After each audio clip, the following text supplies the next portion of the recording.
জাল কাস্ট সার্টিফিকেটে যথেষ্ট কড়া রাজ্য যথেষ্ট কড়া পদক্ষেপ নিচ্ছে নবান্ন। আপনারা জানেন ইতিমধ্যে বিভাগীয় তদন্ত শুরু করেছে, ব্যাকওয়ার্ড ক্লাস ডিপার্টমেন্ট দুজন অফিসারকে শোকজও করা হয়েছে।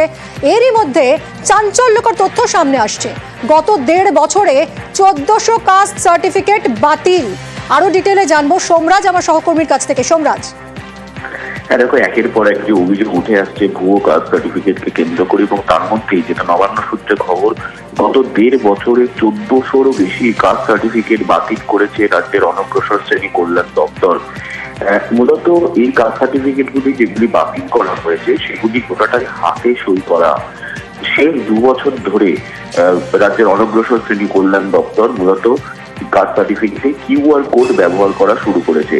এই কিউআর কোড ব্যবহার করা শুরু করেছিল মূলত যাতে কাস্ট সার্টিফিকেট জাল না হয়, এবং কিউআর কোড স্ক্যান করেই সেই কাস্ট সার্টিফিকেটটি আসল না নকল সেটা বোঝা যাবে। কিন্তু তার আগে পর্যন্ত হাতে সই করেই কাস্ট সার্টিফিকেট দেওয়া হতো।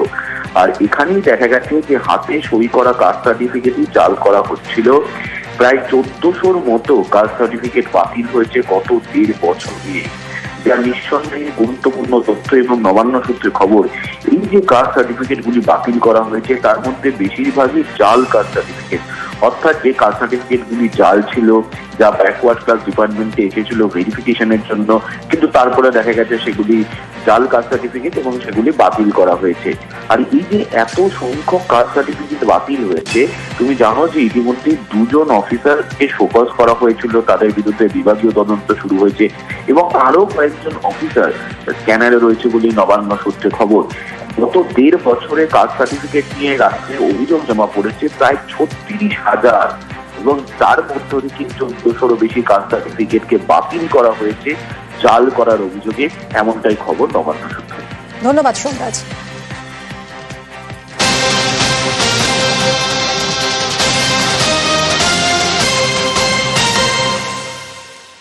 হাওড়ার বেলগাছিয়ায় আবর্জনার বিপুল চাপে বিপর্যয়ের পর এবার সেই আবর্জনা কলকাতায় নিয়ে আসার কথা, কিন্তু সেই কলকাতায় হাওড়ার জঞ্জাল পাঠাতে সমস্যা দেখা দিয়েছে। হাওড়া পুরসভার বেহাল ডাম্পারে বিপত্তি, ঠিক কি ধরনের বিপত্তি, কি সমস্যা জানবো দেবাশিসের সঙ্গে কথা বলবো। দেবাশিস, কোথায় সমস্যা? এই সমস্যার যেন সমাধান কোনোভাবেই হচ্ছে না। আবর্জনা বাহিনীতে কিন্তু কলকাতা পুরসভা রাজি হলেও হাওড়া পুরসভায় যে ডাম্পার বা কন্ট্রাকচুয়াল যেভাবে মাল তুলে নিয়ে যাওয়া হয় আবর্জনা, তাতে কিন্তু বড়সড় সমস্যা। অর্থাৎ যে গাড়িগুলি কাজ করে সেই গাড়িগুলির কাজ কিন্তু ক্ষমতা সীমিত, ফলে সেই গাড়িতে আবর্জনা নিয়ে কলকাতার ডাম্পিং গ্রাউন্ডে গিয়ে ময়লা ফেলতে যথেষ্ট বেগ পেতে হচ্ছে, এবং কার্যত 14 থেকে 15টি গাড়ি যা বসে গেছে ডাম্পার, যারা কাজ করতে পারছে না। ফলে এই নিয়ে কিন্তু নতুন করে সমস্যা তৈরি হলো হাওড়া শহরের জঞ্জাল সাফাইয়ের ক্ষেত্রে। ধন্যবাদ দেবাশিস। মাপাই যাচ্ছে, মানে যা আমাদের ডাম্পিং হচ্ছে সেটাই হবে। এক্ষেত্রে কিছু কিছু এজেন্সি দেখা যাচ্ছে তাদের অসুবিধা হচ্ছে, তাদের গাড়ি বা বিভিন্ন লজিস্টিক তাদের সমস্যা হচ্ছে। অন্য বিকল্প আমরা চেষ্টা করছি অ্যারেঞ্জ করার। কিন্তু একটা জিনিস হচ্ছে, যেহেতু হঠাৎ করে, আমি আবারও আগেও বলেছি যে হঠাৎ করে একটা এত দিনের সিস্টেম একটা সাডেনলি জিনিসটা ক্র্যাশ করেছে, তো তার জন্য ন্যাচারালি একটু এই সময় লাগছে। কিন্তু আমাদের গার্বেজ কালেকশন শুরু হয়ে গেছে।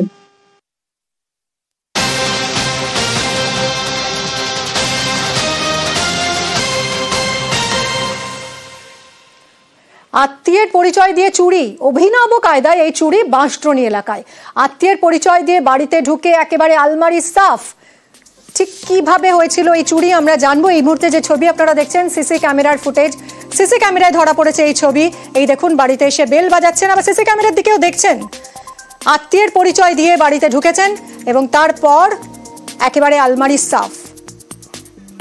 আরো বিস্তারিত জানবো, রৌনক আমার সহকর্মীর সঙ্গে কথা বলবো। রৌনক, ঠিক কি ছক কষেছিল এই মহিলা? দেখো, একেবারে গতকাল ভর দুপুরে আত্মীয়র পরিচয় দিয়ে অভিনব কায়দায় আলমারি সাফ করলো, একটা চুরির ঘটনা ঘটলো বাঁশদ্রোণী থানা এলাকায়। দেখা যাচ্ছে সিসিটিভি ক্যামেরার ফুটেজে যে এক মহিলা হঠাৎই আসেন, কলিং বেল বাজান, তারপরে বাড়িতে প্রবেশ করে বেশ কিছুক্ষণ তার সঙ্গে কথা বলেন, এবং তারপরে আলমারিতে থাকা প্রায় নগদ 30,000 টাকা, সেই 30,000 টাকা নিয়ে পালিয়ে যায় এবং পালানোর সময় তিনি কিন্তু লক্ষ্য করেন যে বাড়িটিতে যে কটি সিসিটিভি রয়েছে সেই সিসিটিভি সুইচ বন্ধ করে ওরা কিন্তু চেষ্টা করে।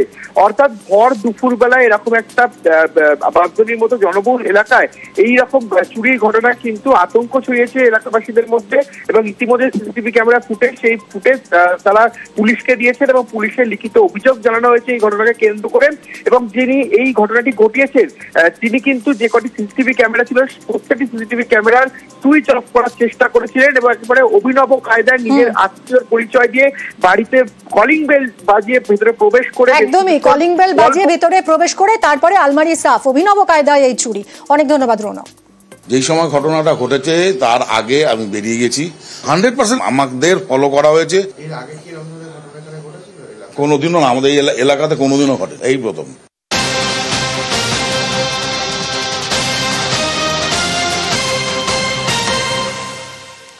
বেলঘরিয়ায় প্রমোটারের হুমকি গালাগাল, প্রতারণার অভিযোগ জমির মালিকের।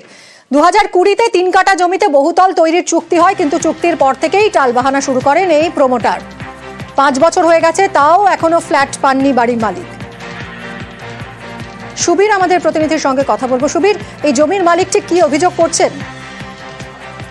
দেখো, তোমাকে জানিয়ে রাখি, কামারহাটি পৌরসভার 21 নম্বর ওয়ার্ড বৈদ্যনাথ ঘোষাল রোডে 3 কাঠা যে জমি, সেই জমি প্রমোটারকে দিয়েছিলেন প্রিয়তোষ মজুমদার, তাকে দিয়েছিলেন বহুতল করার জন্য বিভাস ব্যানার্জি নামে জমির মালিক।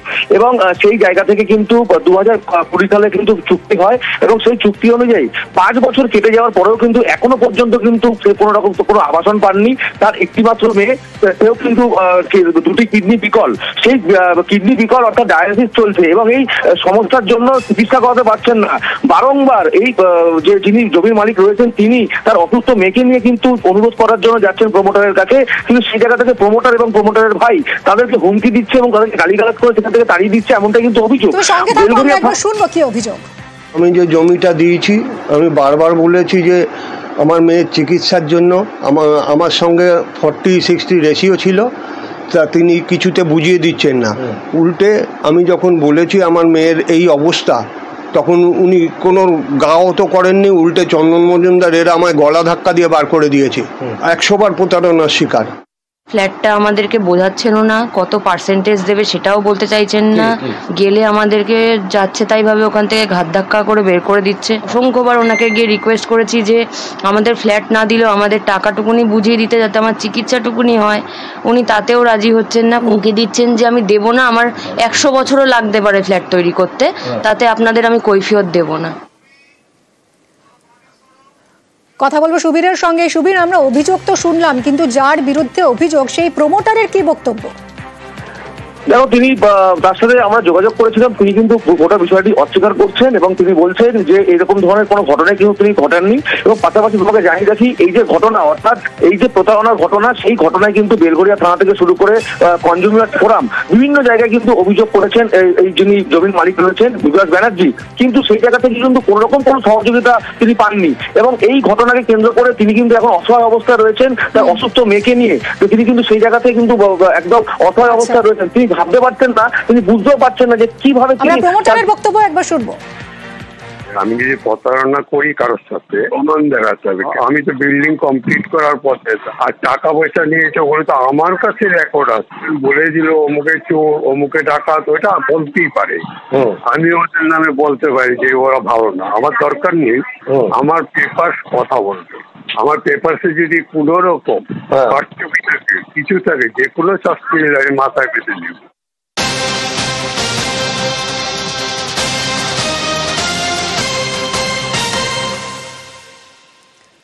বজবজের বটলিং প্ল্যান্টে উত্তেজনা, প্ল্যান্টের গেটের সামনে বিক্ষোভ গাড়ি চালকদের।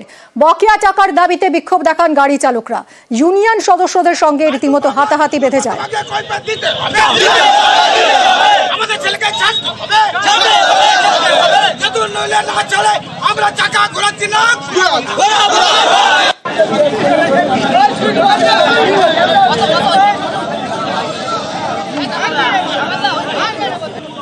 কথা বলবো সমীর আমাদের প্রতিনিধির সঙ্গে। সমীর, কেন উত্তেজনা ছড়ালো, কি দাবি এই ড্রাইভারদের?